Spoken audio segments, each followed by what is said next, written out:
Hi friends, it's Suzanne here from sunstampin.com, bringing you the May 2023 edition of Crafting at the Lake House. This crafting event took place in Kelowna, BC, Canada, right on the beautiful Okanagan Lake. The annual catalog was celebrated in the projects, so look for new, fresh ideas. There are 12 projects featuring 12 different Stampin' Up! Products, plus 2 bonus projects in this fun video mini-series. There is a link in the description box below to purchase the written PDF in case you're so inclined. I totally appreciate the support. Thank you in advance. So I do hope you have fun watching the videos and get inspired. Hello friends, welcome to card number 6 of Crafting at the Lake House, where we are featuring the textured floral bundle. So that is a piece of Berry Burst cardstock, and this is my Berry Burst ink, and I'm inking up the floral image, the large floral image from the textured floral bundle. Stamp that on some basic white cardstock, and then the sentiment as well, birthday blooms for you. I will be fussy cutting that out, and then I'm coming in with the Moody Mauve ink and stamping 2 of the smaller flowers. And now I am using my boho blue mini Stampin' Cut and Emboss machine. I call this one Johnny B. Don't ask me why. And I am die cutting the large flower, the 2 smaller flowers, and then I will be using some different inks on my card front. And I'm going to stamp straight on the basic white card front for that. So here we are. The nice thing about these dies is that it's not hard to line them up. It seems very easy.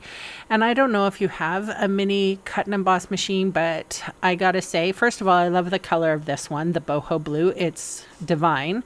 Secondly, it is so nice to have a small die cutting machine right on the desk so that you can just quickly go ahead and die cut little bits and pieces. And I often call it a baby because it doesn't do like really big ones, but it is nice for those smaller little, things. It's better than, some people don't like fussy cutting.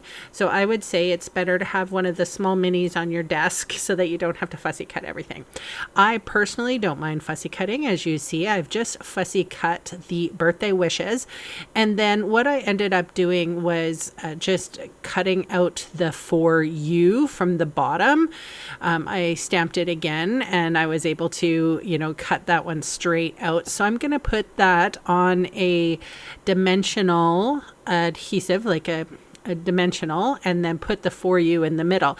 You're probably noticing that I have a different attachment to my Take Your Pick pen. It is my favorite right now, the Take Your Pick extra tools that are in the new annual catalog. If you haven't checked them out yet, please do so, because there's it's my new favorite thing. All right, so I'm stamping the leaves with Old Olive, and I sort of stamped off some to get a different color. And then I have also Petal Pink that I'm using for these flowers. And I just stamped off to see, what it looked like. I usually do that when I'm working. I'll stamp something a couple of times before it actually goes on my project. Stampin' Dimensionals behind the largest flower, the largest bloom, and then these Moody Mauve flowers tucked in behind.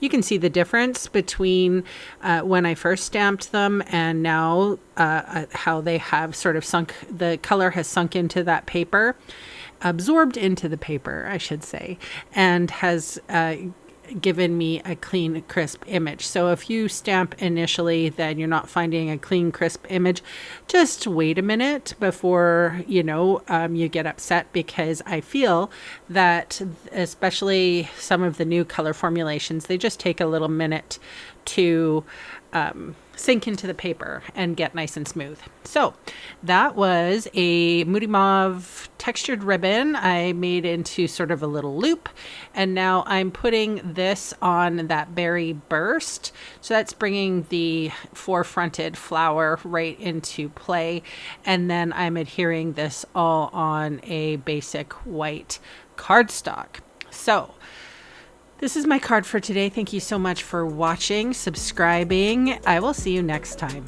Bye for now.